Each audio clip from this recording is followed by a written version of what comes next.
Hey booktube, this is Kelly. Thank you so much for watching my channel, Books I'm Not Reading. I am here today to review The Oregon Trail by Rinker Buck. This is not the review I wanted to give this book, and it is not the video that I wanted to make. I was really hoping to take you to some of the actual places that are on the Oregon Trail that cross through the state of Wyoming, and unfortunately I just wasn't able to pull that off. I do think the Oregon Trail is such an exciting piece of American history. Maybe next summer I'll be able to pull that off. But this is not the book about the Oregon Trail that I want to own. So if one of you does want this book, please let me know down in the comments section. Part of my problem with this is that it's nonfiction, but it's also memoir, travelogue, and that's just not really what I was looking for. So anyway, so that's my fault. That is not the fault of the author. I have spent most of my life growing up on the Oregon Trail. So I have so many emotions and memories that are somehow connected to this piece of American history because the Oregon Trail runs across the entire state of Wyoming. Part of it is just my own, I've lived almost, well, maybe more than 4 decades on the Oregon Trail. And when I say on the Oregon Trail, like I actually do mean that. Like, it's pretty dang close to the places that I have spent the most time in Wyoming. So this book was published in 2015. It is about the Oregon Trail, but it's also about Rinker Buck and his brother getting a wagon and mules and taking the route of the Oregon Trail, which starts. There's several places in the state of Missouri where it started. Like, there's several sort of jumping off points for the Oregon Trail: Independence, Missouri; St. Joseph; Liberty, Missouri. Those places are where people would gather and get their stuff together and get hoodwinked by people, which happens to Rinker Buck a little bit, and then take off across the rest of the country from there. It's a tremendous thing. It's just to think about it. So the Oregon Trail was named so in the 1840s. It had previously been called the Platte River Road in the 1820s and 30s. Not very many people were traveling on it then. And the Oregon Trail, it kind of fades out in the 1890s. So you're talking a good solid 50 years of people taking this journey. And the Oregon Trail also overlaps with a lot of other trails. The Mormon Trail, I believe the Stagecoach followed the same route as the Oregon Trail, or at least parts of it.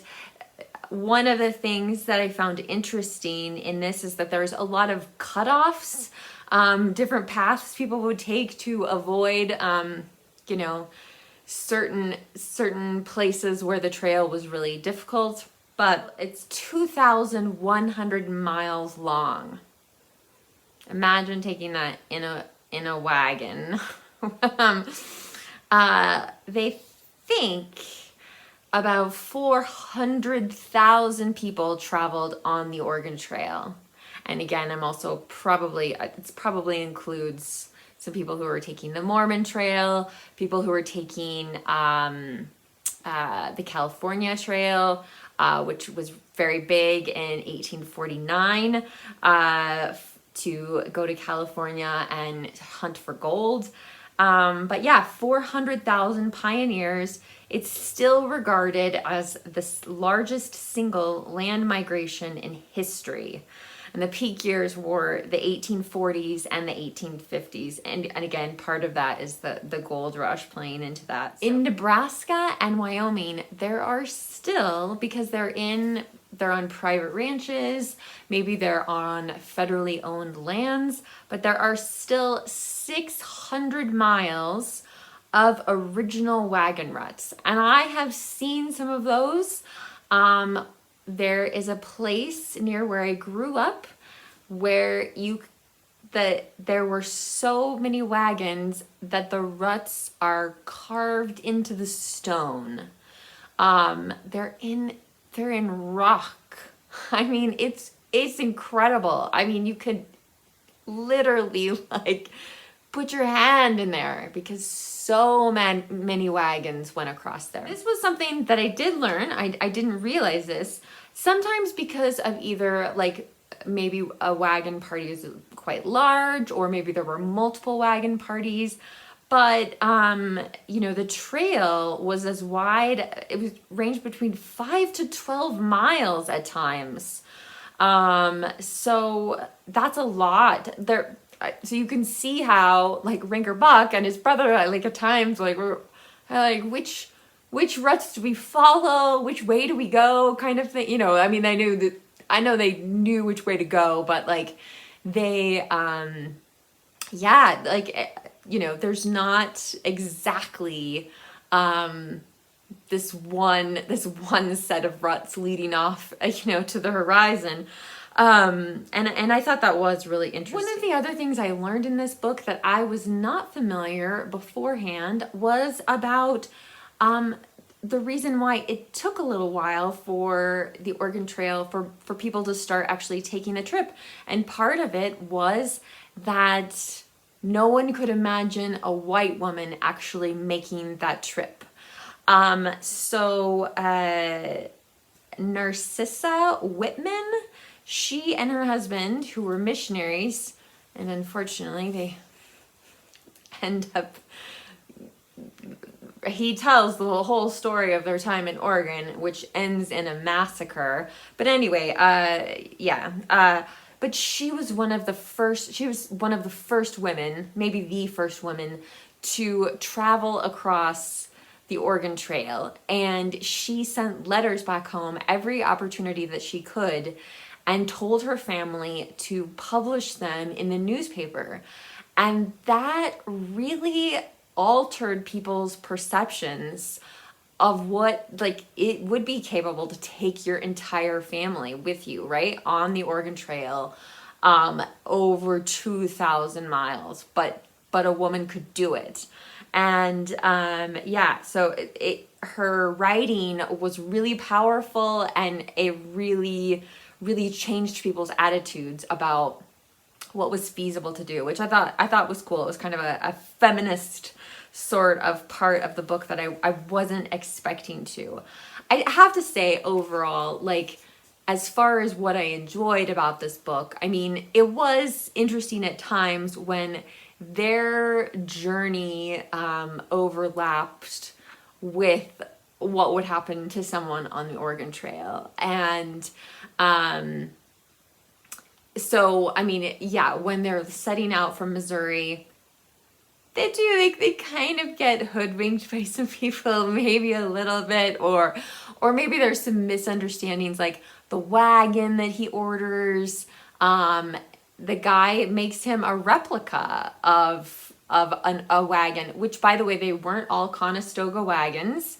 And definitely one of the things I did learn, because he spends so much time talking about mules and wagons, mules were actually the best animal to take. Of course, in film, we romanticize this, and it's always horses. You've never seen mules leading a wagon. But yeah, they were really strong, really smart animals. They didn't need as much water as some.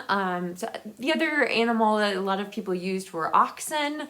But yeah, so so when their journey somehow overlaps with what somebody on the Oregon Trail might have experienced, like one of the things that Rinker Buck is really worried about is is getting crushed by the wagon. And this is in part because when he was growing up, his father owned a lot of like little horse buggies, and he somehow got trapped. He did get like caught in the wheels. And so anyway, so that was something he was really afraid of. I think there were other times where, you know, I mean, he at least addressed the issue, you know, of the fact that Native Americans, you know, there weren't attacks on people traveling on the Oregon Trail by Native Americans. I think the Native Americans thought people were just going to be going through. They didn't realize, you know, what was coming. But and he does not do, one of my deep criticisms of this book is that he does not talk about Native Americans anywhere near as much as he should have. They have a dog with them. The dog seems to like just scare all the rattlesnakes away, which I, by the way, am personally terrified of rattlesnakes. So I was like, well, that's handy for you, but it's not really realistic. So I don't know, maybe the mules and the oxen scared the rattlesnakes away, but I'm sure people in the Oregon Trail got bit. But I did love this quote from him at one point in the book. Forget adventure. Adventure gets pretty safe after a while, and you're not much of a romantic after a month on the trail. No one would do this day after day unless he had to. And so I thought that was a really powerful statement of like how challenging a journey it really was. And it still is today, right? Now, they had to travel along paved roads at times, because the truth is the Oregon Trail and the California Trail, and I mean these places that were trails, eventually where the Pony Express came through, where the railroad came through. So they were good paths, they were good routes to get places. And I think, you know, like in Wyoming, we have two interstates, not a freeway. It's not the same thing, people. But I mean, those are some of the trails. That's where those places go. Not entirely, but a good stretch of them, yeah. And so, I mean, there's a reason why it was a good way to get to Oregon. So I've already told you, I don't think he does a good job talking about Native Americans in this, and talking about how, like, you know, people were afraid of Native Americans, you know, and that Hollywood has often made it seem like Native Americans were attacking them. I wish he just would have addressed the issue, because I do think it is something people think about. This land did not belong to the pioneers. This land belonged to the Native Americans. And they knew it better than anyone else. Then there were just some expressions that he used. Like he calls himself a book turd. I'm like, book turd? Really? Like, what? And I know he meant, like, you know, it's his, like, spin on book nerd or something, but I was like, are you, like, too old for this? Like, I don't know. He also talks about, and this really set me off, the Black Hills of Wyoming, which apparently is what the pioneers called the mountains, the Rocky Mountains in Wyoming. But if you said that now, the Black Hills are the mountains in South Dakota. He could have pointed out that the pioneers called them that, but he repeatedly calls them the Black Hills. And I'm just like, did you go astray from the path? Like, what happened? And just some of my favorite places on the Oregon Trail are not talked about, okay? So this is my 7th grade history textbook, okay? Frontier Spirit. This was self-published by my 7th grade history teacher and my 7th grade drama teacher, because if people in Wyoming don't write about Wyoming, like no one else is. I have my parents' Wyoming history college textbook that it was published by the University of Nebraska.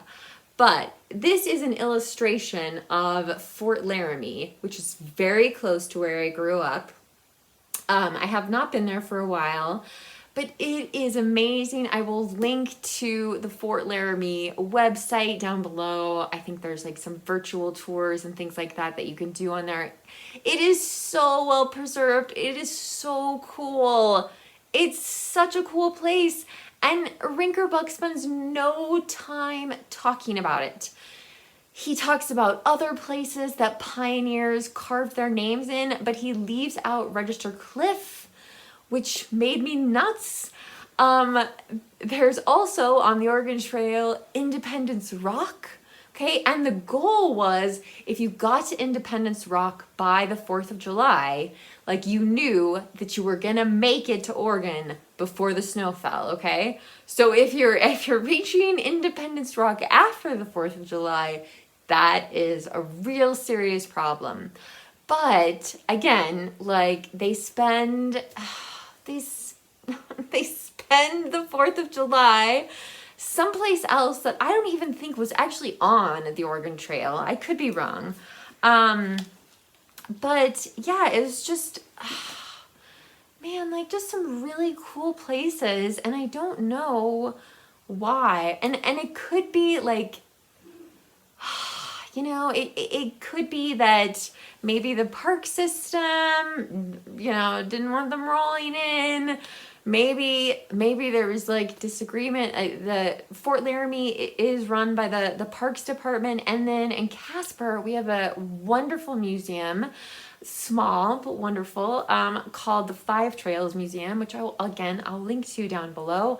And it is so interactive, which I just absolutely love. You know, there's a picture of a buffalo, and then there's actually like buffalo fur, like you can touch and feel what that feels like. And I just think that's really such a powerful way to learn about history. I don't know, there were just these things I was expecting, especially because so much of the second half of this book takes place in Wyoming. I actually thought for a while they weren't going to get to Oregon because it just seemed like there was more and more Wyoming. They were still in Wyoming. They're in Wyoming still. I'm like, they still have to get across a little bit of Idaho too to get to Oregon. So I just felt there were just so many missed opportunities to talk about some really, really cool things that I have personally experienced, and I was just very disappointed. He also has some strange ideas about religion that I felt like had no business being in the book. There are deep dives in this book regarding mules, wagons, Mormonism.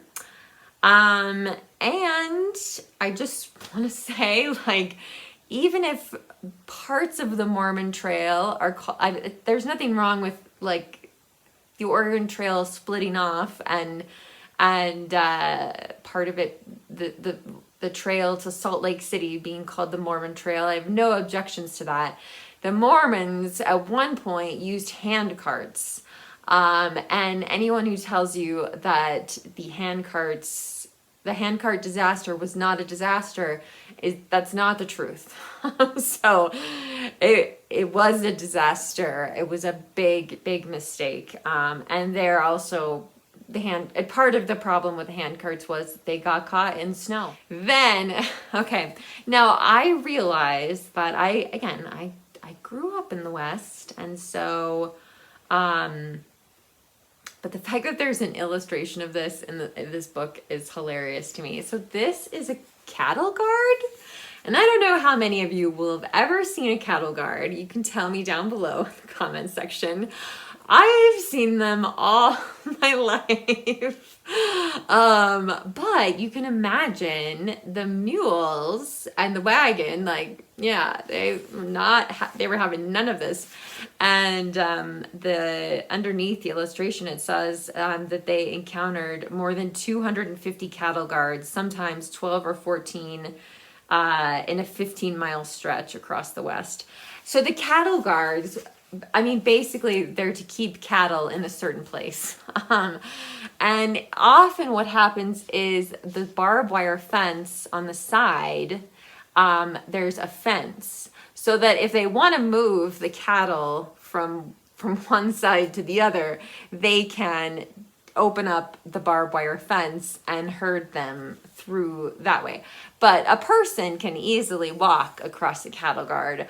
I was always nervous that there was going to be a rattlesnake or something underneath underneath the cattle guard, which you can still see. But like even where my parents live now, I mean, it's probably, I don't know, 5 minutes to the nearest cattle guard. So I just thought it was hilarious that there needed to be an illustration of what a cattle guard is.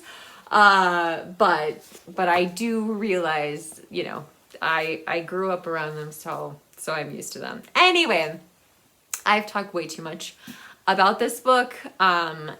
It was just a big disappointment for me. If you've read this book, I would love to know what you think. If you've seen or experienced the Oregon Trail, I would love to hear about it in the comment section down below, or if this is an area of history that you're interested in. Again, let me know down below. And thank you guys so much for listening. Booktube, remember to be kind to yourself, be kind to others, and I'll be back soon with another video. Take care. Bye.